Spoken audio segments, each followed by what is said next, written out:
seberapa berat sebetulnya tekanan ekonomi yang kita rasakan saat ini, Bapak? Ya, kalau kita berbicara mengenai, paruh, pertama, tahun 2024, kita melihat bahwa, setidaknya ada beberapa hal yang perlu diperhatikan oleh pemerintah, di mana dampaknya terhadap ekonomi cukup kuat gitu ya.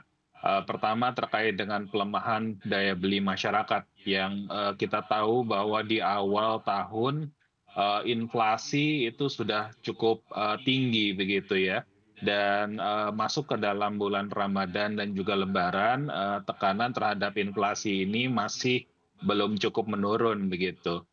Dan yang selanjutnya kita melihat juga ada, fenomena terkait dengan suku bunga, yang tinggi dan, kita melihat bahwa kemarin, BI sudah menaikkan, suku bunga gitu ya dan, beberapa di antaranya juga terkait dengan dinamika geopolitik, yang masih, memberikan ketidakpastian khususnya bagi industri, ini masih cukup menghantui. Terlebih juga kalau kita melihat, kebijakan-kebijakan yang juga diberikan oleh pemerintah, ini bukan, malah membantu industri, malah, menurut saya, memberikan tekanan yang, lebih besar begitu ya. Salah satunya, kesulitan, dari industri untuk mengimpor bahan baku dan juga, barang modal begitu Mhm, dan, hal ini yang menurut saya, tekanan yang paling besar, saat ini, justru dirasakan oleh industri. mhm. Maka tidak heran bahwa pendapatan negara yang memang, banyak disumbang oleh pajak industri manufaktur, itu mengalami, penurunan begitu ya. Di saat yang bersamaan kemarin kita tahu juga bahwa, terkait dengan ketidakpastian di dalam negeri, mengenai pilpres sendiri, ya ini menurut saya juga membuat industri, masih enggan untuk, melakukan ekspansi begitu, Mbak. Oke, baik baik. Tadi ada satu hal yang Anda, nyatakan begitu tadi impor, bahan baku dan juga modal ini tekanan paling besar dirasakan oleh industri, bahkan pendapatan negara dari pajak industri manufaktur juga mengalami penurunan begitu. Langsung saja ke Pak Bob begitu ya, tanggapan Anda langsung begitu dari, kacamata Apindo sendiri seperti apa? Dan di satu sisi, tadi ya berkaitan dengan kondisi secara umumnya bagaimana begitu ketidakpastian di baik secara internal di dalam negeri maupun juga eksternal ini berpengaruh kepada sektor industri. Seperti apa Bapak?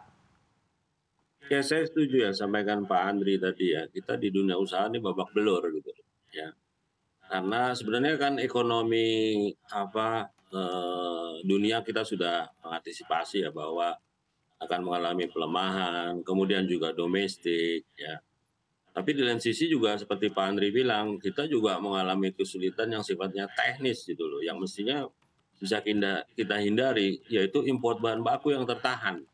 Ya mungkin kan pemerintah menjaga ya supaya trade balance itu tetap positif, dalam rangka juga menjaga currency-nya kita gitu loh. Cuma ini terus terang babak belur nih industri Mhm, ya, karena dengan adanya pembatasan ini terpaksa kan industri jadi menaikkan inventory. oke. Ini juga naikin cost juga gitu loh ya. Nah ini yang kita lihat bahwa ya situasi yang seperti ini gitu loh ya. Yang mestinya kita bisa hindari, kita hindari. Tapi kalau memang ekonomi global kan kita memang nggak bisa hindari, itu terjadi. Kemudian juga pelemahan domestik juga memang kita lihat seperti itu ya. Januari, Februari kita lihat juga ekspor juga turun ya, kemudian juga penjualan dalam negeri juga turun. Pajak dari sektor manufaktur juga menunjukkan bahwa industri manufaktur salah satu industri yang tertekan. Padahal industri ini penting ya karena menyerap tenaga kerja, kemudian juga memberikan multiplier effect ya kepada ekonomi kita. Oke, baik. Tapi mungkin bisa digambarkan secara rinci begitu ya, impor bahan baku tertahan tadi alasannya sebetulnya seperti apa Bapak? Ya sebenarnya kan pemerintah kasih kuota Mhm, ya. Nah kuota ini kan biasanya dari yang kita minta, diberikan 80% dipotong ya, ini potongnya ada yang 60%, ada yang 40%. mhm. Jadi kita selesai import kita harus ngajukan lagi itu ya untuk bulan depannya, karena lead time approval kuotanya juga lambat gitu loh ya. Bahkan ada industri yang kita terpaksa, biasanya kita import melalui jalur laut, akhirnya jalur udara Baik, ya. Itu kan menyebabkan kenaikan airfare ya. ya. Nah ini kan cost juga bagi dunia usaha Mhm ya. mhm. Jadi ini harus cepat-cepat dicari solusinya ya, karena yang saya tahu kita dunia usaha udah bicara dengan 2 Menko ya, Mhm. Pak Erlangga dan Pak Luhut ya. Jadi sudah very very serius ya. Bahkan, kamar dagang asing yang ada di Jakarta ya seperti Japan Chambers, American Chambers, European Chambers, Korean Chambers, itu sama-sama udah kirim surat itu, Oke. ya. Mhm. Jadi jangan yang udah susah ini ditambah susah lagi gitu loh, Oke. ya. Baik baik. Itu yang kita.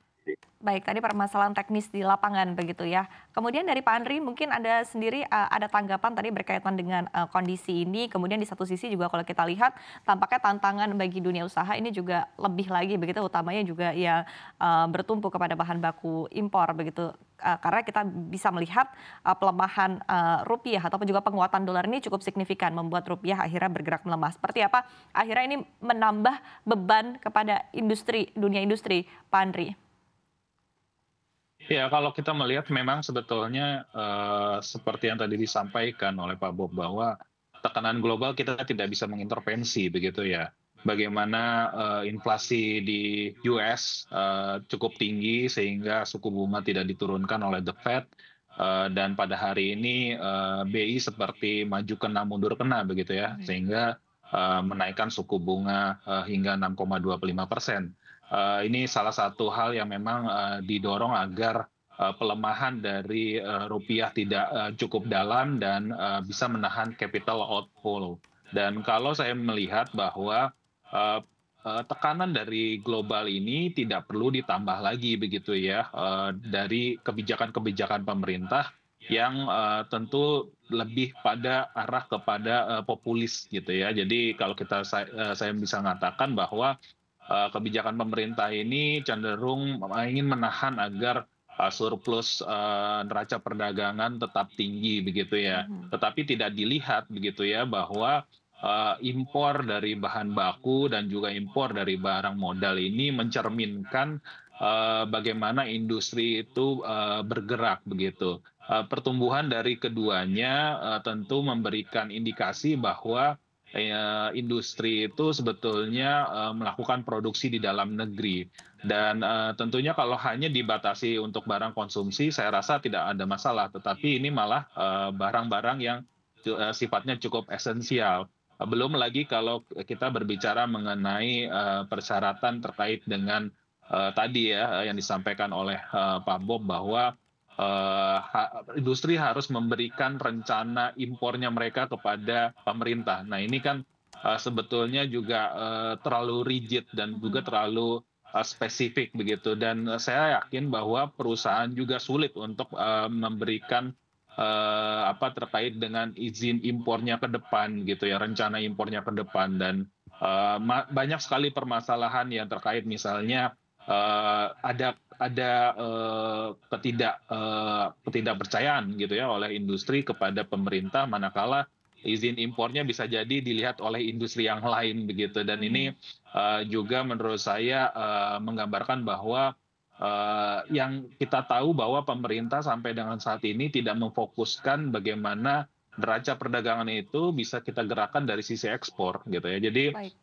saya rasa untuk melakukan restriksi di impor ini menurut saya bukan hal yang cukup bijak begitu ya yang Mhm bisa mhm. dilakukan oleh pemerintah.